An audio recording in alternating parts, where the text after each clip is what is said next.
Hey guys, welcome back to the channel. Today, just going to jump right into it. We're going to be testing some body armor. Safe Life Defense sent this out to me. There's been no money exchange, and there's been no expectation of, hey, you've got to say this or you've got to say that. They were very clear when I said I don't want to have any canned responses. They said, cool, that's what we like. So we've got a 3A plus plate out here, not soft armor.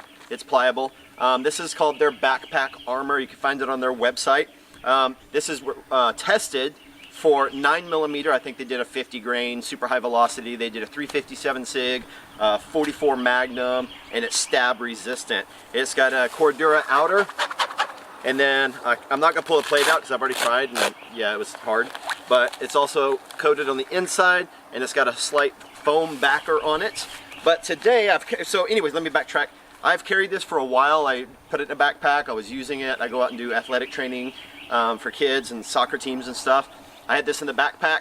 You don't even notice it's there. It's pretty light. I didn't get the weight off the website. You can go check it out on their website. But, you know, you really don't notice that it's there. So, in true YouTube fashion, we are going to destroy this thing today. And so we got the plate taped up. This is super special. I'm pretty sure this is how NIJ certifies their stuff.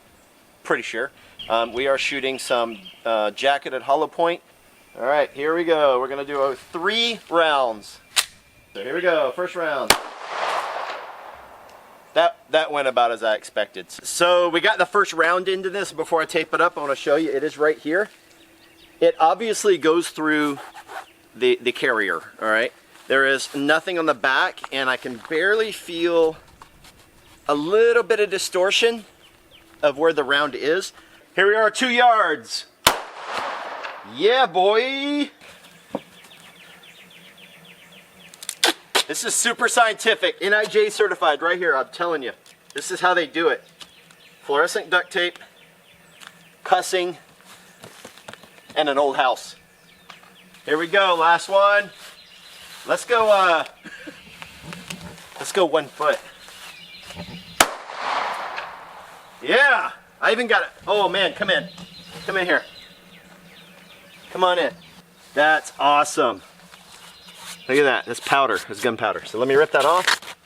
All right, so we have backpack armor. We just shot it, it passed. That was, and I failed to mention that it was 124 grain on the jacketed hollow point. So pretty decent speed, especially that close. The long shot was 5 yards, then we did one at 3, and then we did one at a foot.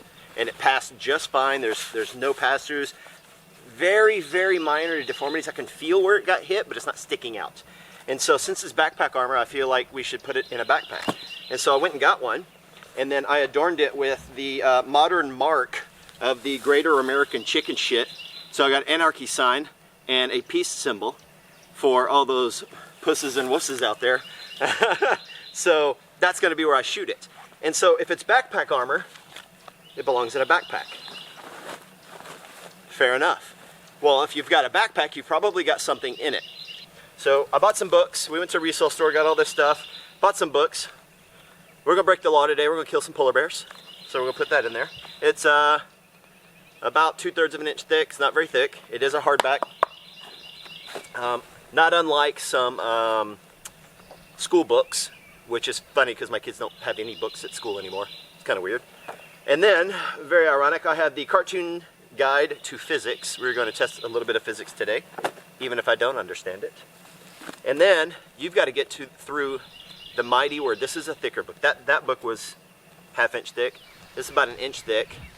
You've got to get through the mighty words of Mr. Joel Osteen himself. So we're going to shoot it in the books. And I doubt it's going to pass through, but I just, you know, to me that makes the most sense. How should you test a backpack? How you're going to wear it. That just makes the most sense to me. The cool thing is if you're a kid, and got your kid in these at school and you can wear it on their back. Well, if they've dangers in front of them, they can turn it around and they now have protection on the front. It is cumbersome, and I wouldn't want to have to draw with my handgun or anything like this, but it is a possibility that it could happen. So we're going to get this strapped up to this tree just because it's the biggest object that it can be strapped around, and we'll have you join us back in a second when we start shooting it again. 2, 1. So, oh yes.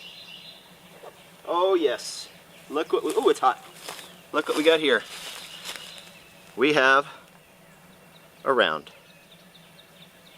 Very, very awesome. And I'm gonna talk over the camera here. Is it focus on that? All right, look at that. Let's do some more pistol. I wanted to do, I think I got 8 rounds of Full Metal Jacket, 115 grain. So these are gonna be zipping into that plate. I'm just gonna dump all 8 real fast in here. We'll double check it and then we'll move to the rifles. This is without the books. Okay.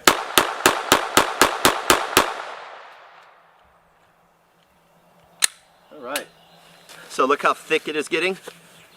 I do have deformity on the back. I hit it a lot in the same spot, but it stopped every single one of them. I would hate for this to be right here. That would suck. But yeah, I've got major deformity, almost double the thickness as it was, but it still stopped every single round. 77 grain, open tip match. Here we go. We go.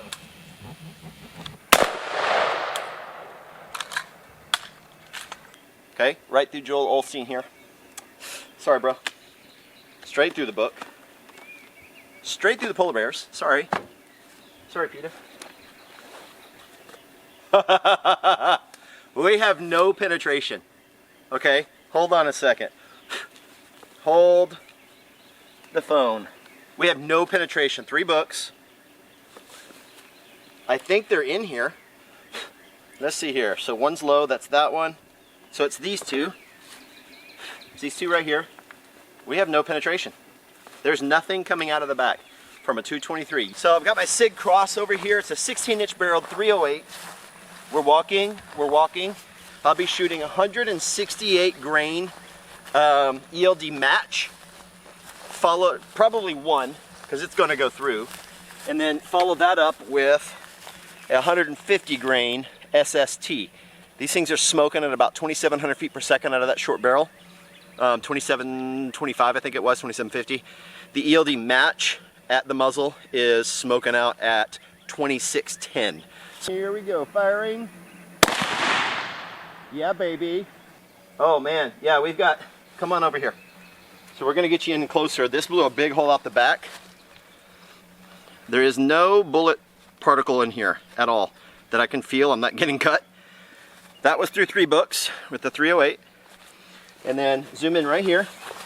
Here's the hole. I pulled this off the tree. The fiber is now sticking in my finger. Was sticking through the hole of the backpack into the tree right here. So I don't think that's going to be shallow. Yeah, that's not going to be shallow enough to dig out. That's okay. I'm going to shoot it again because reasons.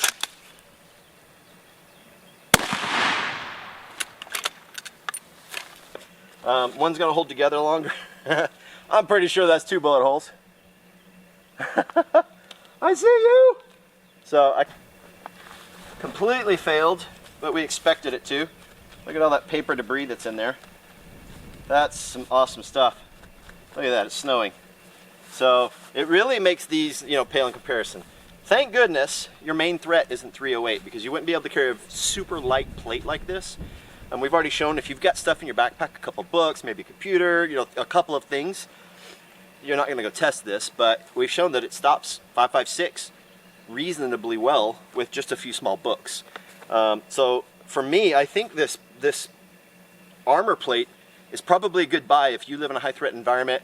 If you're a high profile individual and you carry a bag or something like that, I think, or if you have a security detail, maybe they carry these and they throw one on you when it's necessary. I think this is a good thing to have. I don't expect it to stop the 308, so some of you are probably like, yeah, it didn't stop 308. Well, yeah, this also isn't $1,000 and rated for armor piercing and all that other stuff, which they've got stuff like that too over at Safe Life Defense. So check them out. This is pretty cool. Let's just start with the half pound. I'm going to mix up a half pound of tannerite. I'm going to put it right behind the center back here, and I'm going to take my cross back over there, and we're going to shoot it at a safe distance. We are being safe. There's nobody around us. There's not a house for miles, probably 2 miles. So they're still going to wonder what this was, but we're going to blow this thing up. The backpack and books included. So I don't know if it's going to last enough for two doses of this, but we're going to get this mixed and have you join me back when we're ready to fire. All right, here we go. 168 grain ELD match against, you know, body armor that we destroyed already. And now we're gonna blow it up with some tannerite. Let's see if I can actually make this work. Going high. Woo! That was amazing. Well, I see the body armor. It's in pieces. If you need backpack armor to protect you, if you are in need of protection, pistol protection, this is the backpack armor that you need. It's super light, it's super thin. I barely noticed it was there at all, ever, until I was putting something in. I was like, oh, my armor's still in here. But in YouTube fashion, true YouTube fashion, we destroyed it. And thank you again to Safe Life Defense for the armor, the opportunity to test it. And I would rather have just carried it. However, how do you know it works unless you try it? I like first-hand experiences quite a bit. I get it. People have done this on YouTube already. It is my turn, so here we are. Thank you again to you guys. Thank you again to the viewers that stuck around. This is a long video, I apologize, but I hope it was worth it. I hope it was good insight to see, hey, a bullet can be stopped by books. A bullet can be stopped by other objects before it reaches a pistol armor style plate. And so with that, I think we're gonna leave you guys because I gotta watch my cameraman clean up. So stay tactical.